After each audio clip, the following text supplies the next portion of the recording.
Días, estudiantes, me es muy grato estar una vez más junto a ustedes compartiendo esta clase llamada La Familia Pastoral.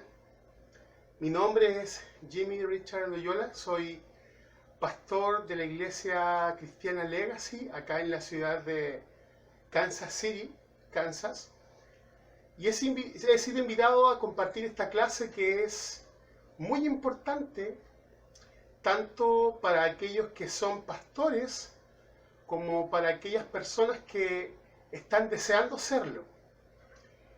Y nuestro objetivo, a través de las lecturas que les he dejado, de los videos como el que les voy a compartir el día de hoy y de los trabajos, es que cada uno de ustedes pueda comprender y entender cuáles son los retos que enfrentarán o están enfrentando como pastores, y especialmente como familia pastoral, y que puedan contar a través de estos libros y ayudas con la suficiente energía teológica y ministerial necesaria para poder desarrollar actitudes y estrategias que son fundamentales para equilibrar las múltiples exigencias que enfrenta esta vocación. Y quisiera comenzar en esta primera etapa hablando un poco acerca de la forma en cómo he visto a través de la palabra de Dios cómo Él actúa cuando llama a alguien al ministerio. Porque para poder hablar acerca de los desafíos que presentan los pastores y sus familias, evidentemente primero tenemos que aprender a discernir por medio de lo que la Escritura nos enseña si es Dios verdaderamente el que nos está llamando al ministerio. ¿O será que simplemente es un capricho personal? Pues bien, indudablemente Dios tiene un plan para la vida de cada uno de sus hijos. Eso, por supuesto, que no es ninguna novedad. Sin embargo, son solamente en casos excepcionales en que Dios revela su plan a un individuo, así como lo hizo con Jeremías, cuando le dijo: antes que te formase en el vientre te conocí, y antes que nacieses te santifiqué, te di por profeta a las naciones. Ahí en Jeremías 1:5. Y les digo esto porque a no todas las personas Dios las ha llamado para ser un profeta a las naciones, así como no todos tienen el llamado a ser pastores. Usted y yo, con mucho esfuerzo y complementando muchas variables, quizás podríamos tratar de forjar nuestro destino. Sin embargo, lo que será de nuestras vidas, solo Dios lo sabe.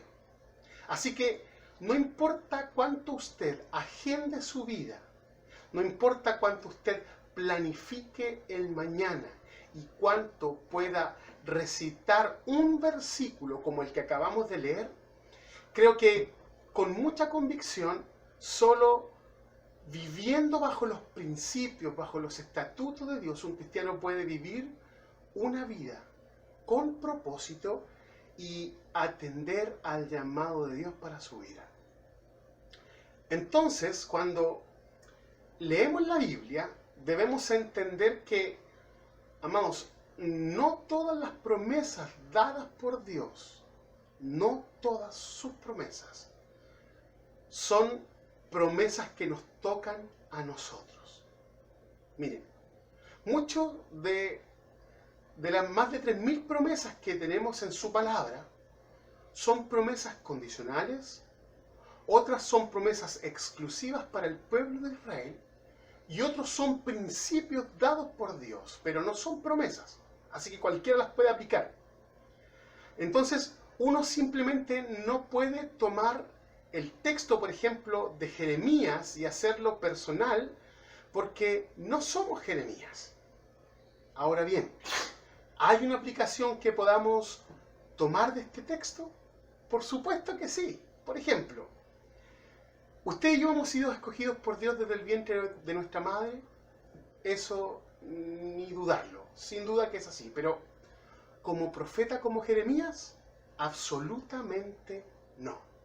Miren, esta es la enseñanza que podemos ver aquí. El significado de la palabra profeta viene del hebreo naví, que significa llamado por Dios como mensajero o quien tiene una vocación de Dios.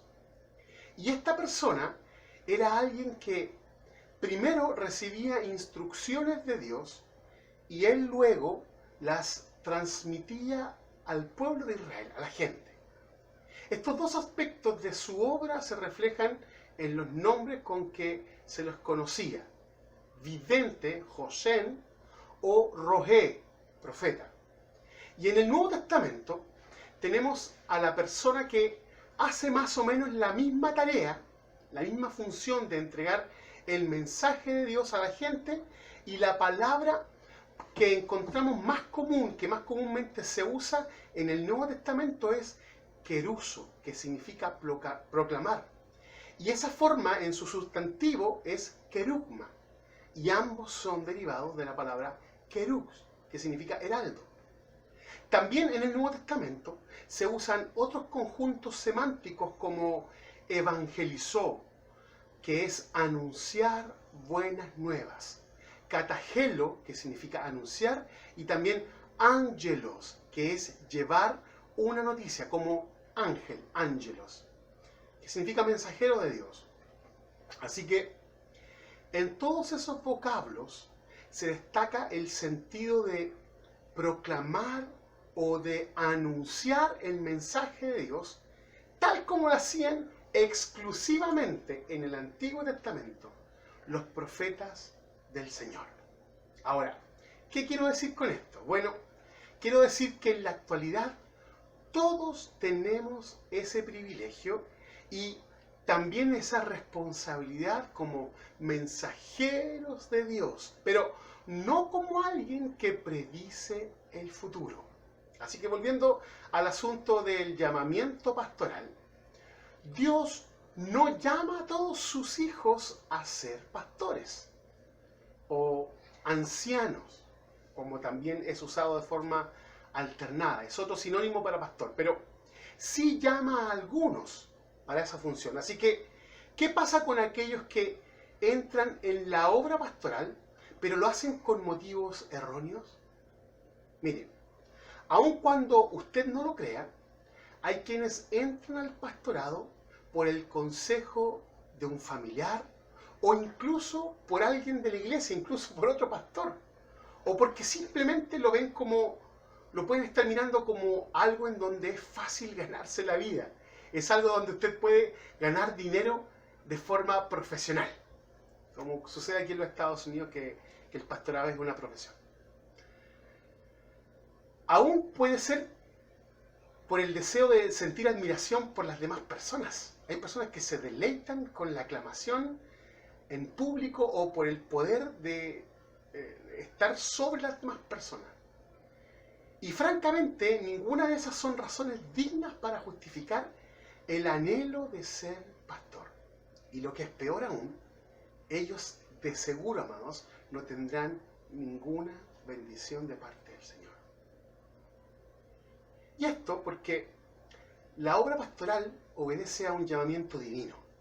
Amados, la persona que desea estar dentro de esta vocación, la desea por un llamado de Dios a su vida, porque Él ama a las personas y porque entiende el destino final de la humanidad sin Dios. Él entiende que la gente sin Cristo se va a condenar eternamente. Entonces, aquel que quiere ser un pastor tiene una carga, tiene un dolor, una pasión por las almas y anhela más que cualquier otra cosa prepararse para poder cumplir fiel y efectivamente esta tarea de pastorear al rebaño del Señor. Pablo lo expresó de una manera muy correcta cuando él dijo: a Pablo, apóstol de Jesucristo, por mandato de Dios, nuestro Salvador y del Señor Jesucristo, nuestra esperanza. Eso está ahí en 1 Timoteo capítulo 1:1. El Señor Jesús le dijo así: rogad pues al Señor de la mies que envíe obreros